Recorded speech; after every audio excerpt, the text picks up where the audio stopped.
Bismillahirrahmanirrahim. Assalamualaikum warahmatullahi wabarakatuh.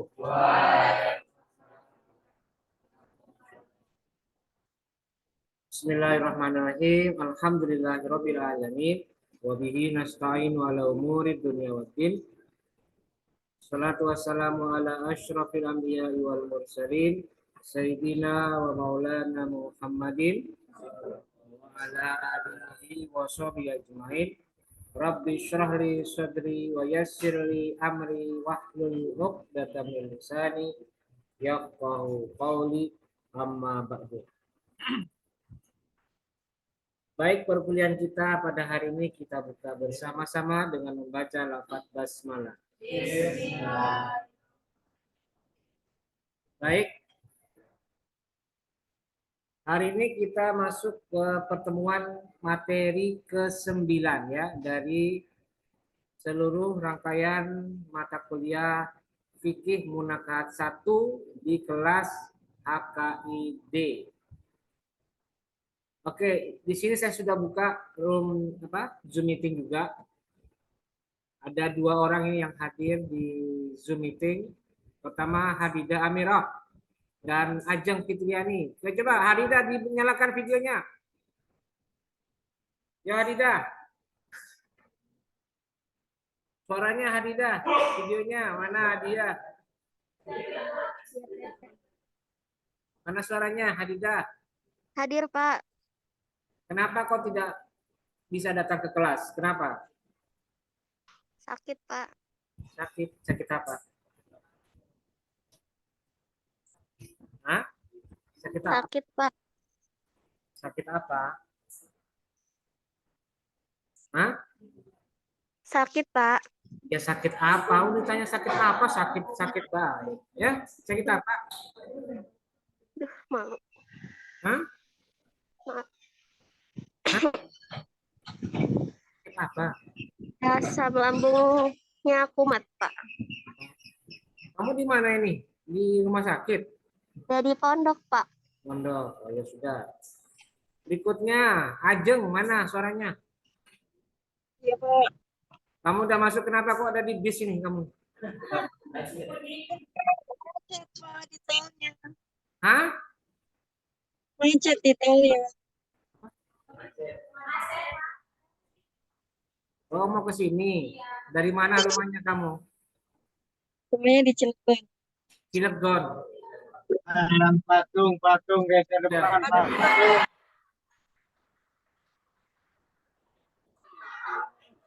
Tawain kamu udah sampai patung. Ya sudah nih, kalau datang langsung masuk ya. Patung. Ya sudah, oke, baik. Oke. Baik. Ya sudah, ini cuma 2 orang ya. Dan kita akan masuk ke materi yang cukup apa ini? Cukup menarik, yaitu tentang poligami. Oke.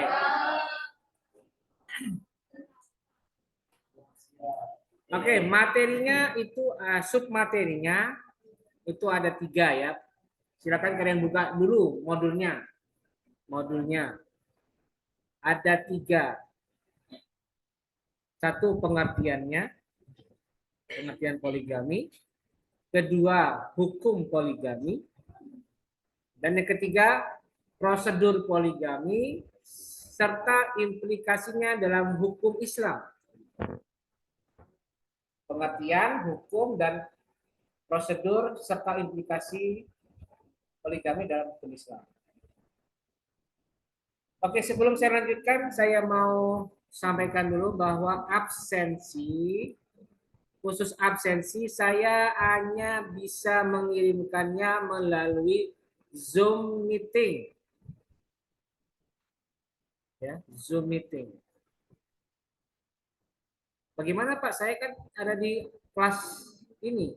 Ya, berarti kalian masuk dulu ke Zoom meeting yang saya bagikan itunya. Masuk dulu ya. Silakan masuk dulu dah. Saya sambil bagikan nanti. Yang Ajeng dan Hadidah sudah tunggu saja ya. Karena sudah Ada di Zoom meeting. Baik, Pak. Ya. Sabar ya, saya tampilkan nanti.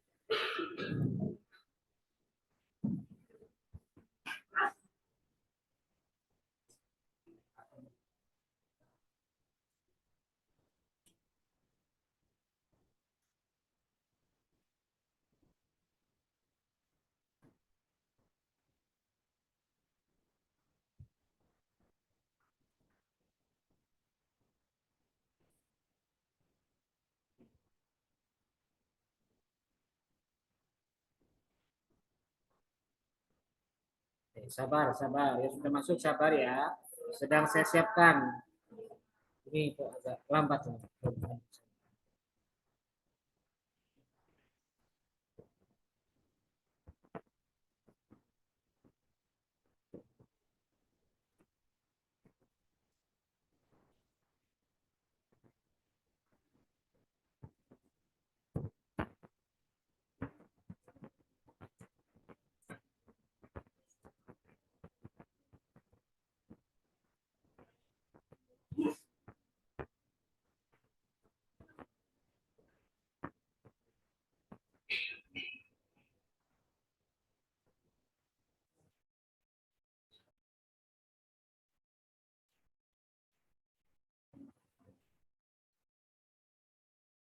Meetingnya lama.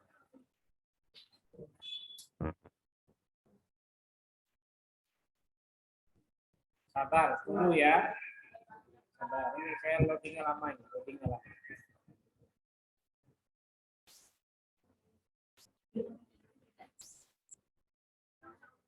Masuk, masuk, masuk.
Oke, sudah saya tampilkan, silakan diisi ya. Saya diisi. Ini sudah saya tampilkan banyak. Ya.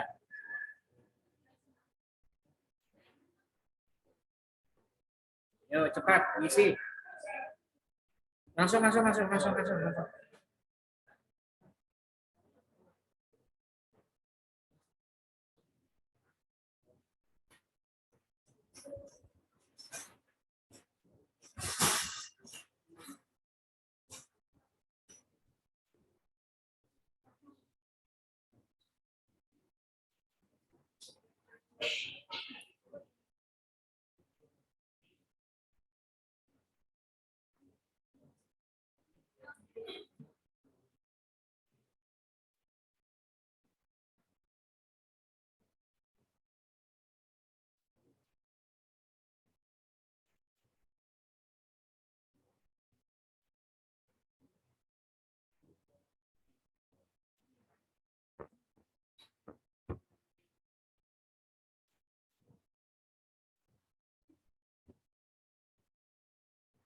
Langsung, langsung, langsung, langsung. Ya.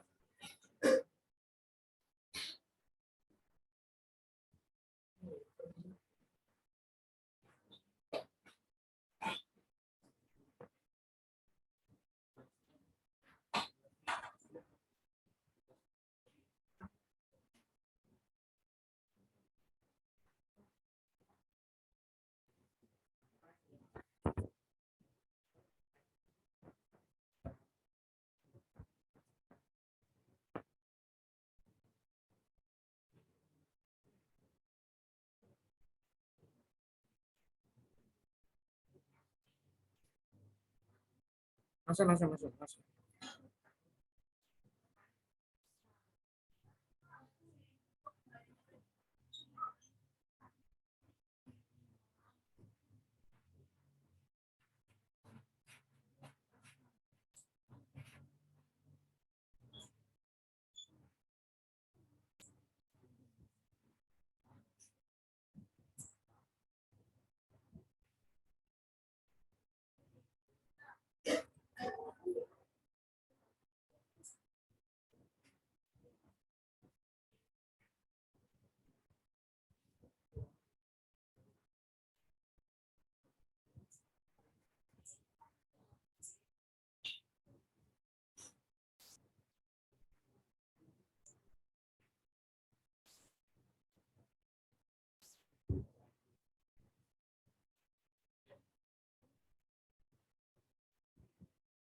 Oke ya, kita lanjutkan ya. Kalau itu yang sudah selesai keluar, biar suaranya tidak flashback ke saya. Saya ngomong kan Anda keluar. Suara saya keluar dari situ. Ya. Jadi tolong kalau sudah selesai keluar dari Zoom. Kecuali yang Hadidah dan Ajeng sudah datang Ajeng. Kecuali Hadidah dan Ajeng. Ya, itu sudah tadi di situ. Kok kamu bingung sendiri? Gimana aku bingung sendiri?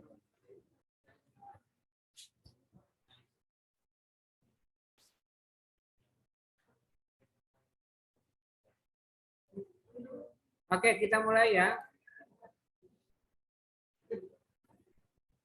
Jadi hari ini kita pembahasannya tentang poligami. Saya sambil share screen ininya, modulnya. Karena Hadidah dan Ajeng hanya ada di Zoom meeting.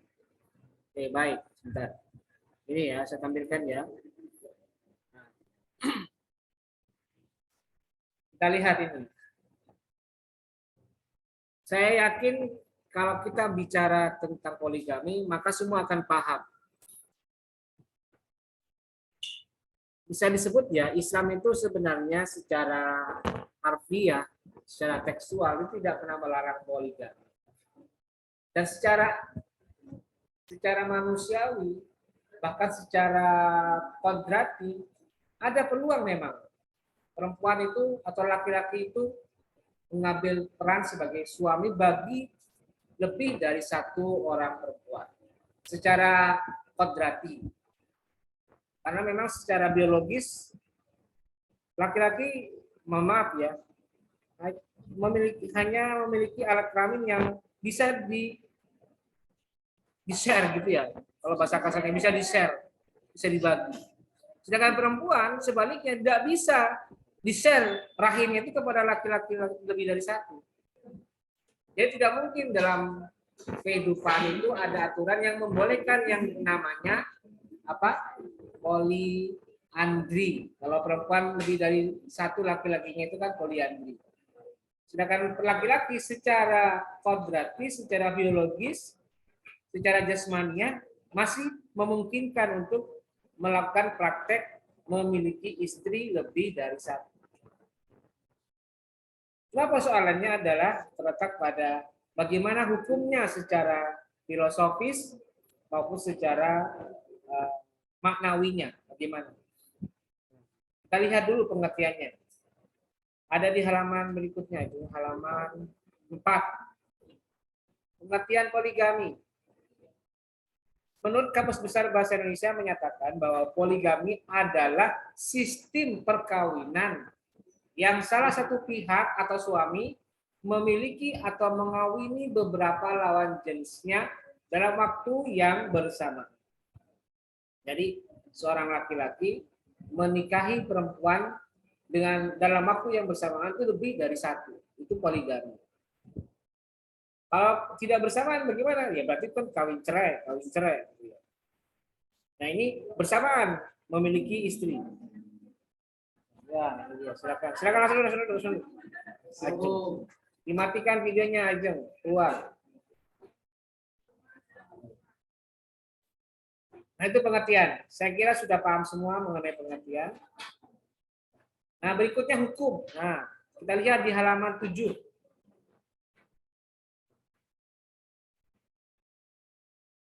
Menurut jumhur ulama atau jumhur sebagian besar mazhab ulama ahlus sunnah menyatakan bahwa secara alamiah seorang laki-laki itu boleh memiliki lebih dari satu, tapi disyaratkan ada batasannya, ya ada batasannya.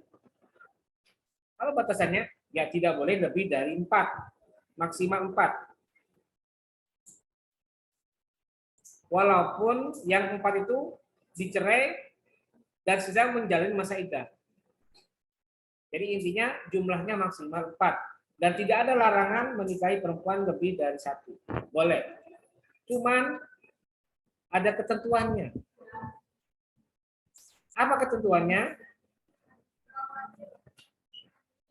Situ ada keterangan dalam surat An-Nisa ayat 3 ya. Wa in khiftum alla tuqsitu fil yatama fankihu ma tabalakum minan nisa masna wa sulasa wa ruba. Ada lanjutannya. Wa in khiftum alla ta'dilu fawahidatan. Jika kamu, kata Allah, khiftum, khawatir, alla ta'dilu, untuk bersikap adil kepada siapa? Kepada para istri-istrinya, maka Allah menyarankan fawahidatan, cukup 1. Jadi seakan-akan ya, Allah ini sedang mengajak kita main pingpong. Boleh. Allah tidak melarang laki-laki memiliki istri lebih dari 1. Boleh mau kawin 2, 3. Dan ada batasannya 4. Tapi kalau kamu khawatir tidak bisa bersikap adil kepada para istri-istrimu, maka sudah 1 saja. Jadi Allah tidak secara tegas menahan laki-laki untuk berpoligami, tidak secara tegas. Dan memang kenyataannya ada pengakuan dari banyak laki-laki bahwa sebenarnya memiliki istri itu tidak perlu banyak-banyak. Ya cukup 1 saja. Tapi tekuni. Bukan lebih dari 1, tapi tidak bisa bersikap adil. Dan rasanya tidak mudah ya untuk bersikap adil itu. Ada ketentuan yang ada aturan yang lebih tegas. Harus menyiapkan segala sarana prasarana bagi para istri dengan lengkap dan sama, tidak boleh kurang. Misalnya istrinya dikasih rumah, maka semuanya harus punya rumah. Istrinya dikasih mobil 1, tidak boleh 1, harus 4 semuanya. Dan lain sebagainya, semuanya diberikan secara merata dan adil. Dan itu tidak mudah ya, berat. Kalau ukuran kalian yang masih kuliah dan masih mengharap belas kasihan orang tua, terus punya niatan mau poligami, nggak bisa, berat. Karena syaratnya untuk berpoligami itu ya laki-lakinya harus punya penghasilan yang di atas rata-rata. Pak, saya mau nikah poligami, berapa hartamu? Ya sebulan gaji saya 10 juta. Bersih itu sudah 10 juta. Kira-kira cukup nggak 10 juta? Menurut kadar kehidupan normal sekarang nggak bisa 10 juta penghasilan setiap bulan. Kalau katakanlah setiap istri itu jatah untuk dinafkahi setiap bulannya itu 5 juta, ya berarti kan sudah tekor 10 juta lagi. Ya minimal 20 juta berarti kesimpulannya. Untuk istri saja, belum untuk dia sebagai suami. Jadi Allah seakan-akan sedang bermain pingpong dengan kita. Pertama, tidak melarang poligami. Kedua, dipersilahkan memiliki istri lebih dari 1. Ketiga, ada batasan 4 maksimal. Dan yang terakhir, kalau tidak bisa hadir, ya sudah, satu saja. Jadi seakan-akan seperti itu. Jadi hukumnya poligami gimana kesimpulannya? Coba ada yang bisa mengambil kesimpulan nggak dari ada penjelasan di modul saya? Ada yang bisa ngasih kesimpulan? Hah? Boleh, tapi harus satu. Ya, coba jangan cuma coba siapa yang mau ngomong angkat tangan dulu dah. Jangan kayak orang batuk. Yuk angkat tangan siapa? Laki-laki atau perempuan? Silakan masuk. Siapa? Coba. Siapa yang mau berpendapat? Hah? Ya udah kalau tahu saya tunjuk. Itu yang belakang laki-laki yang pakai HP merah tuh, siapa namanya? Hah? Malki. Ya silakan Malki. Apa kesimpulan yang bisa ditarik dari hukum poligami yang sudah saya jelaskan dan yang ada di modul?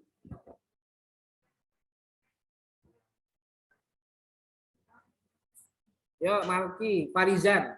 Ya. Muhammad Malki Farizan.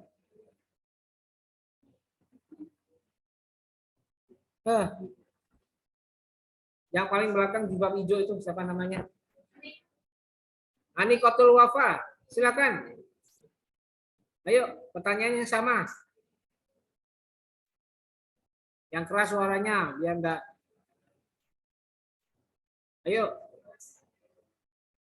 Apa kesimpulannya?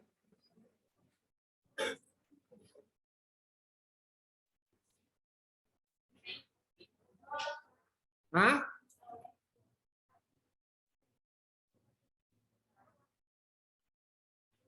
Tapi harus memenuhi ketentuan syaratnya. Syaratnya apa? Terus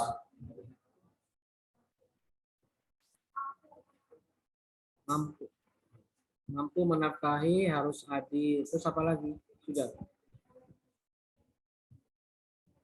Apa? Dengan adanya izin istri. Oke, ya. Ya. Kan apa?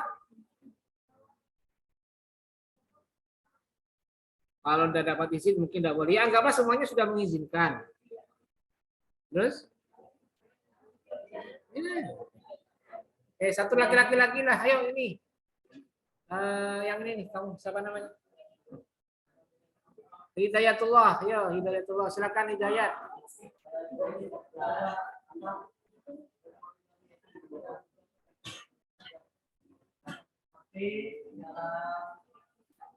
Itu pasti ada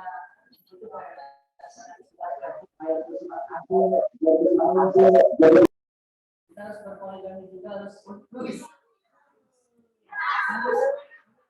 sama istri yang pertama gitu Pak. Biar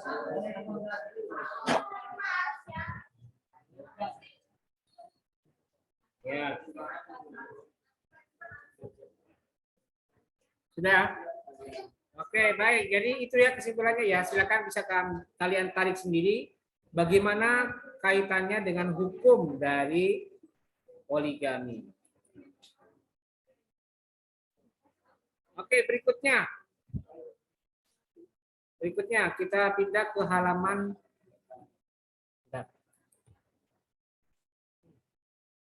Nah, ini halaman 12. Coba dilihat.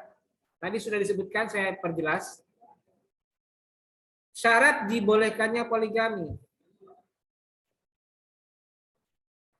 Jadi ini syarat seakan-akan sebagai batas, sebagai pagar yang memberikan penahan atau penguat bahwa sebenarnya poligami itu tidak seperti orang masuk lapangan.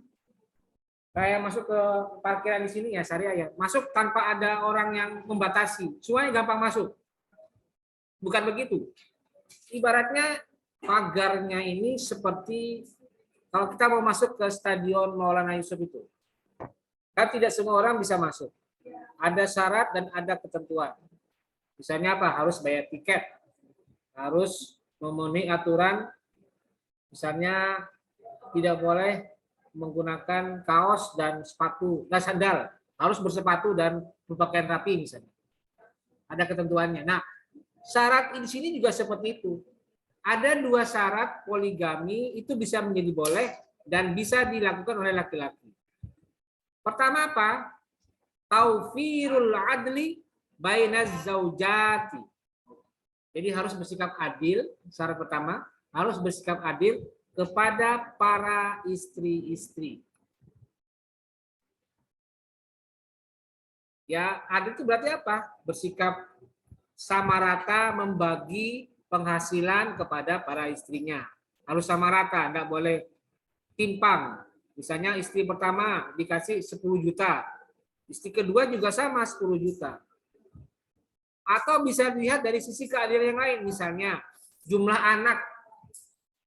Kalau istri pertama anaknya 2, istri kedua anaknya 1, istri ketiga anaknya 2, istri keempat anaknya 2. Berarti gimana itu cara membaginya? Ikuti pola asuh kepada anak-anaknya.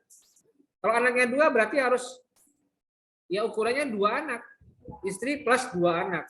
Maka jumlahnya harus mengikuti jumlah anak. Dengan istri yang hanya istrinya anaknya 1, itu beda. Jadi bisa seperti itu pola pembagian nafkah secara adil bagi para istri-istrinya. Yang kedua adalah al-qudratu 'alal infaqi, mampu untuk memberikan nafkah. Jadi tidak boleh tidak mampu, harus mampu. Harus kualitasnya di atas rata-rata. Kemampuannya di atas rata-rata. Jadi ya misalnya kalau orangnya kaya ya harus sangat kaya. Karena kalau tidak sangat kaya ya tidak bisa menafkahi. Itu syarat yang harus dipenuhi bagi seorang yang mau berpoligami. Jadi itu ya syarat berpoligami. 2 syarat berpoligami. Nah sekarang ada keterangan, ada sebab umum dan sebab khusus.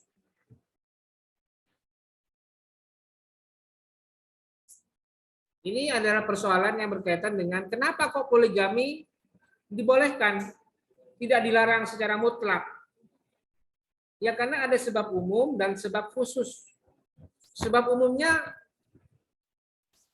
antara lain seperti di halaman 18 itu sebab umumnya ya. Apa itu? Untuk mengatasi persoalan banyaknya kaum perempuan dan sedikitnya kaum laki-laki. Memang faktanya ini saya mengambil dari kitab Wahba Az-Zuhaili judulnya Al-Fiqhul Islami wa Adillatuhu.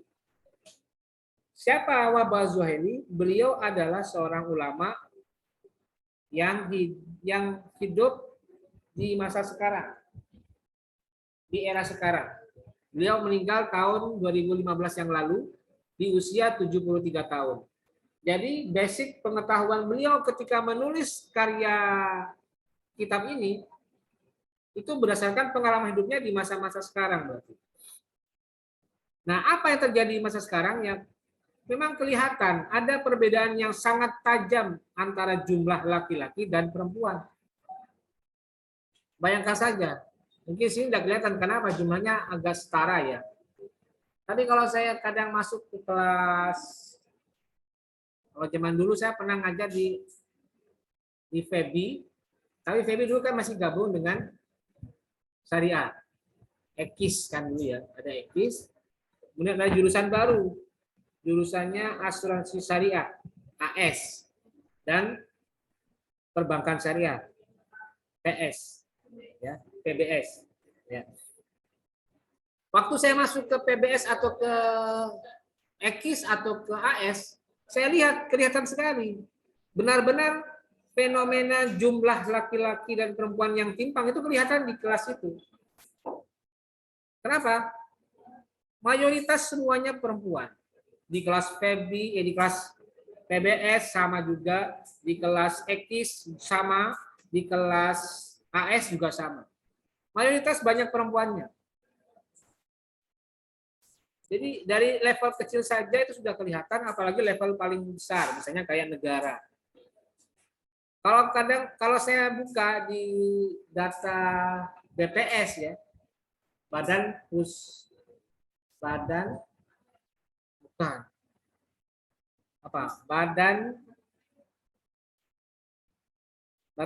Statistik Nasional ya, saya tidak tahu namanya apa. Biro Pusat Statistik Nasional. Di situ ada data total jumlah perempuan tahun berapa itu? Kalau tidak salah tahun 2009 ya. Saya pernah buka.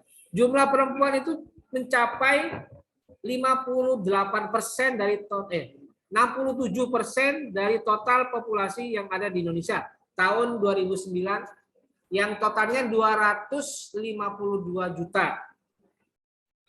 Jadi 60%-nya itu perempuan, sisanya apa? Laki-laki. Jadi masih banyak perempuan dibandingkan laki-laki. Nah, ini juga pernah terjadi di masa di wilayah dunia yang lain, misalnya di Eropa atau di tempat yang sering terjadi peperangan.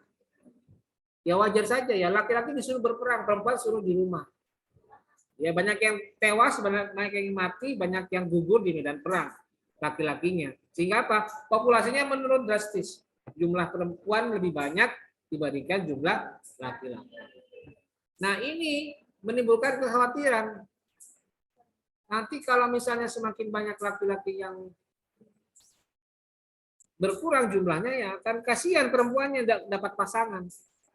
Akhirnya adalah kebijakan untuk membolehkan poligami. Supaya apa? Supaya jumlah laki-laki atau jumlah perempuan masih bisa menikah dengan jumlah laki-laki yang sedikit, gitu ya. Apalagi di masa Perang Dunia ke-1, Dunia ke-2 itu banyak sekali para laki-laki yang tewas di medan perang. Sehingga menyebabkan banyak perempuan yang kehilangan suami dan akhirnya tidak berkeluarga, menjanda hidupnya. Nah seperti itu ya, mungkin bisa dijadikan pertimbangan sebab umumnya ini. Dan ada sebab khususnya, kita lihat di halaman 20. Ada 3 sebab kenapa poligami itu dibolehkan. Pertama, akmul mar'ati au maraduha au adamu tawafuki toba'iha ma'at toba'iz zauji. Kemandulan istri atau adanya penyakit atau tabiatnya yang tidak sejalan dengan tabiat suami. Mandul, tidak bisa memiliki keturunan, tidak bisa punya anak. Itu bisa menjadi faktor dibolehkannya si laki-laki untuk berpoligami. Yang kedua, istidadu karahiyatir rajuli lil mar'ati fi ba'dil awqati. Yaitu besarnya rasa benci seorang laki-laki terhadap istrinya pada beberapa waktu. Jadi mungkin istrinya selingkuh barangkali, atau mungkin tidak mau melayani suaminya dengan baik, menyebabkan si suaminya merasa benci dengan perilaku istri. Tapi dia tidak mau menceraikan. Maka solusinya istrinya tetap dipertahankan, tetapi dia memilih untuk berpoligami.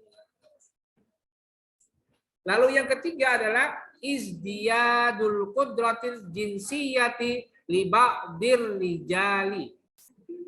Nah, ini yang agak aneh. Apa? Bertambahnya kemampuan seksual pada beberapa orang laki-laki. Nah, jadi si suaminya hiperseksual, hiperseks. Libidonya tinggi. Kenapa itu kok ketawa? Tolong diperhatikan. Saya menjelaskan ini. Jangan ketawa-ketawa sendiri. Yang ketiga, si suaminya hiperseks. Gairah seksualnya tinggi, libidonya tinggi. Istrinya sampai kewalahan. Tuh. Capek. Malah tiap hari minta terus. Nah, daripada suaminya terjerumus ke dalam perzinahan, kemaksiatan, dosa besar, maka solusinya adalah suaminya mencari istri tambah, menambah istri, sehingga apa? Hasrat seksualnya terpenuhi. Tapi ini agak aneh juga ya. Harusnya kalau dia hiperseks ya diobati dulu dong. Bukan milih untuk poligami. Saya agak kurang setuju dengan sebab khusus yang nomor 3 ini. Karena hiperseks itu kan sebenarnya adalah kecenderungan biologis yang bisa dikendalikan dengan beberapa treatment. Misalnya treatment psikologis, ada treatment psikoterapi dan lain sebagainya. Ya. Berikutnya prosedur dan implikasi poligami. Ini silakan kalian bisa baca sendiri karena ini adalah prosedur terkait tata cara berpoligami yang diatur di dalam perundang-undangan. Misalnya KHI mengatur tentang tata cara poligami. Seorang laki-laki tidak boleh berpoligami dengan cara yang sembarangan. Ada aturannya. Dan salah satu aturannya adalah harus mendapatkan izin poligami dari pengadilan agama. Itu ada ketentuannya di pasal 56. Suami yang hendak beristri lebih dari satu orang harus mendapat izin dari pengadilan agama. Nah itu ya. Silakan kalian baca sendiri bagaimana tata cara poligami. Dan saya ingatkan nanti di UAS sepertinya ya nanti akan muncul jelaskan syarat atau tata cara poligami yang diatur dalam KHI. Ya. Jadi harus kalian baca itu. Ketentuan mengenai prosedur poligami. Silakan kalian baca sendiri. Oke, baik. Sebelum saya lanjutkan dengan tugas, karena di RPS ini ada keterangan penugasan. Silakan saya berikan waktu kepada kalian jika ada yang ingin bertanya. Saya persilakan. Ada? Oh iya, di sini sudah ada Nurul Aulia ada? Oh iya, berarti dia sudah online nih. Nurul Aulia sudah online. Iya, ada, Pak. Videonya mana Nurul? Videonya? Videonya diaktifkan. Ya. Ayo ada? Ada yang mau bertanya? Kalau tidak ada ya sudah, baik. Saya sampaikan pengumuman mengenai apa tadi? Mengenai tugasnya. Oke, perhatikan ya. Ya, perhatikan. Tugas untuk materi fikih munakahat 1 dengan tema poligami, dengan materi poligami. Oke ya, sebentar ya.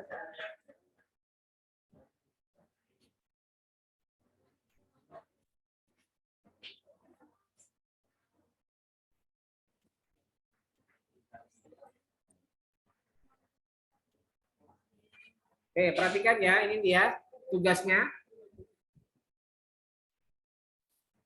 Nah, tugasnya adalah, ya coba yang sudah masuk ke GCR bisa dibuka GCR-nya. Ya, bentar. Coba dibuka ya.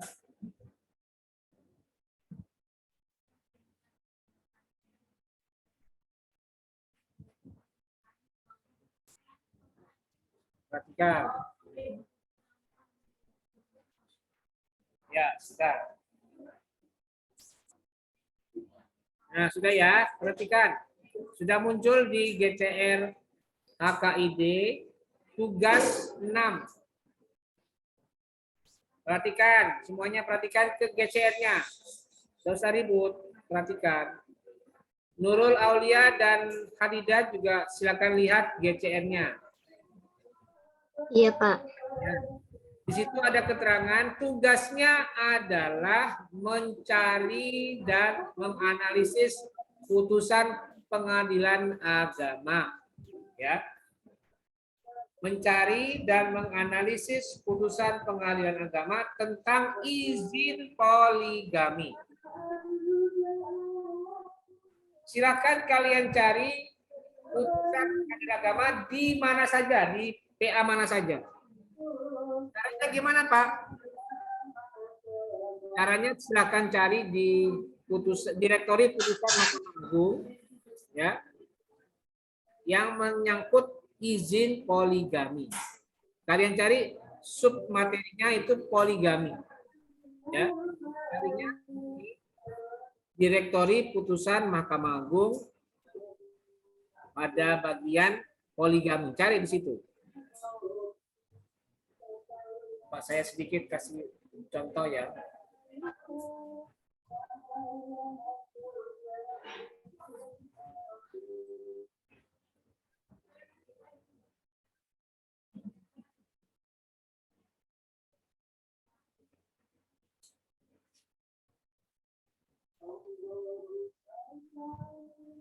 Nah, kayak seperti ini.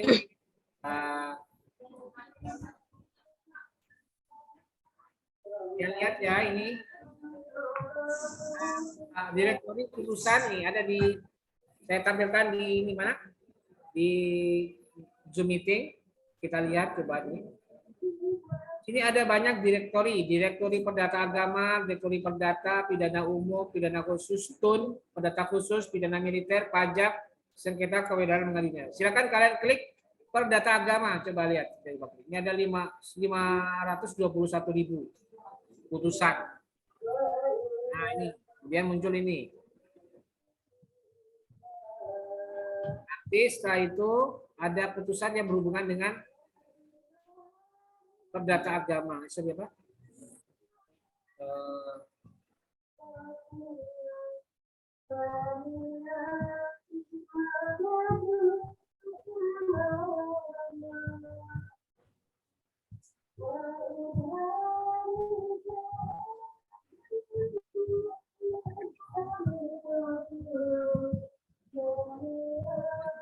Sorry, poligami, izin poligami. Ini. Kita lihat ya, di ini ada 6.759 kasus putusan izin poligami. Diklik aja izin poligami. Nah, diklik.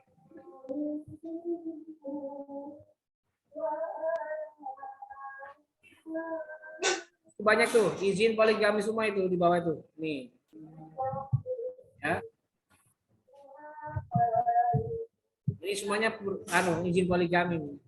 Terus nanti diklik ya, contohnya misalnya PA Sidoarjo tentang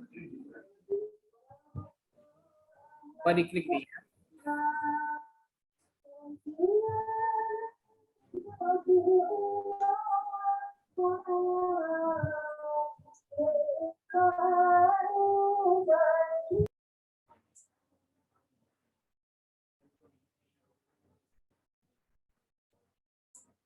Intinya bisa kalian lihat di direktori ini, putusan HTTP putusan 3.mahkamah-agung.go.id ya.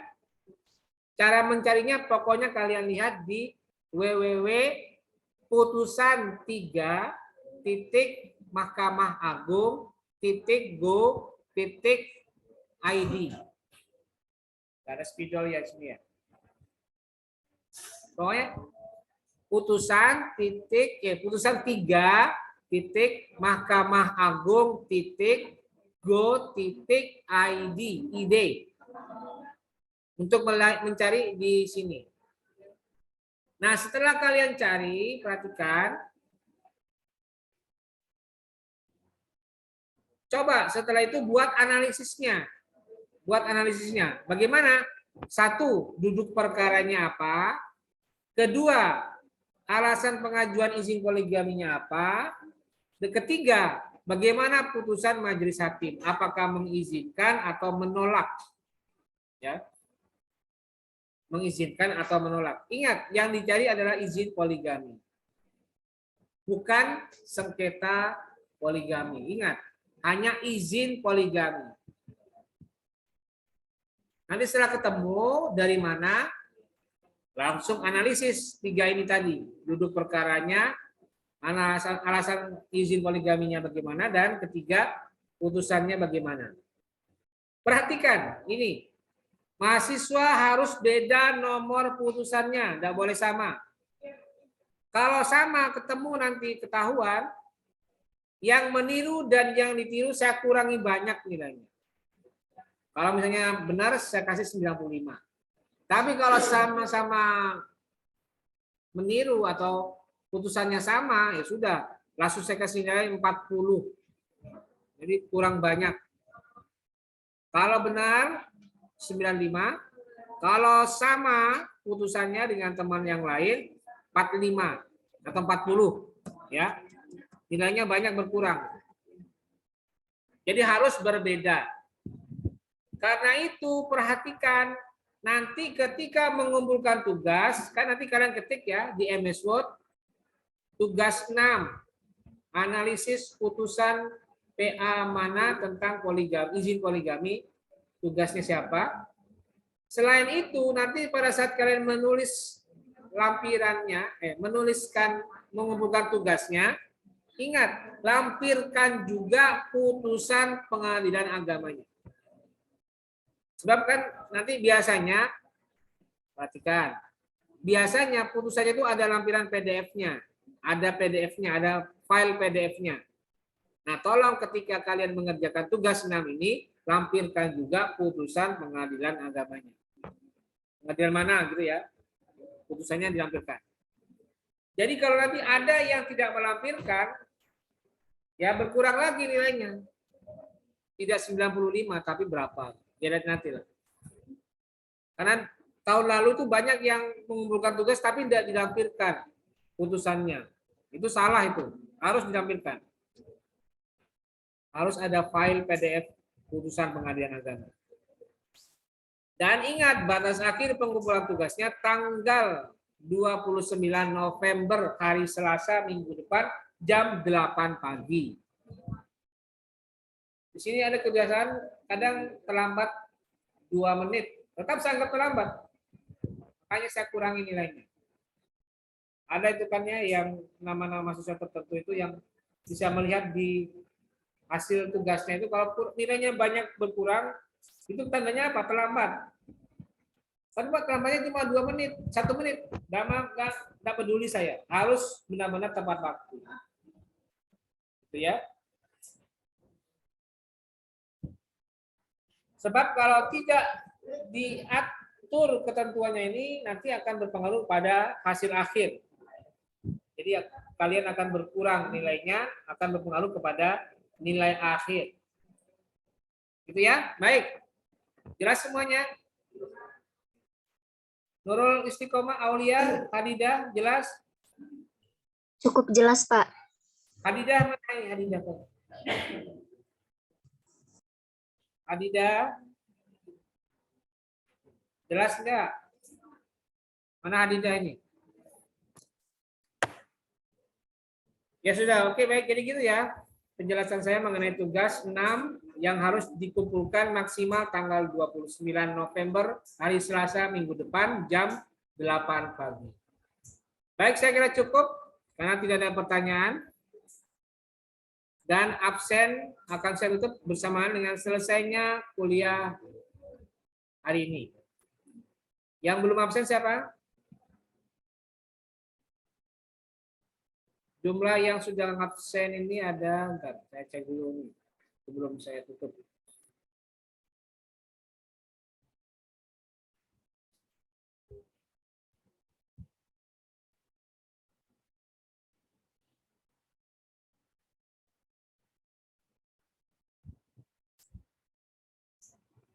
Jumlahnya ada 30 orang. Saya cek siapa saja.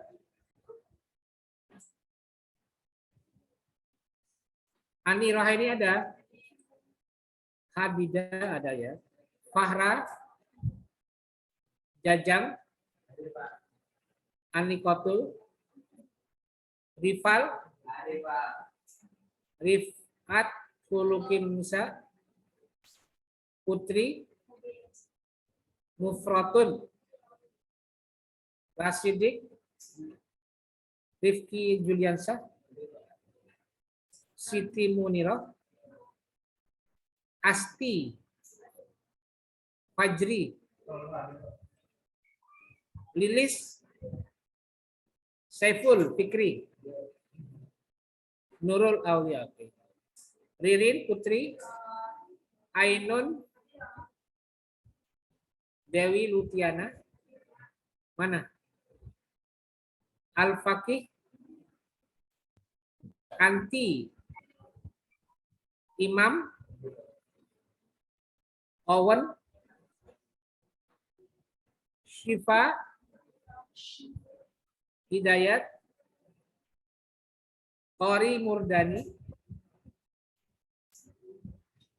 Ajeng. Malki. Raihanda. Oke ya, sudah ya. Baik, saya kira cukup. Terima kasih. Mari kita tutup dengan membaca hamdalah.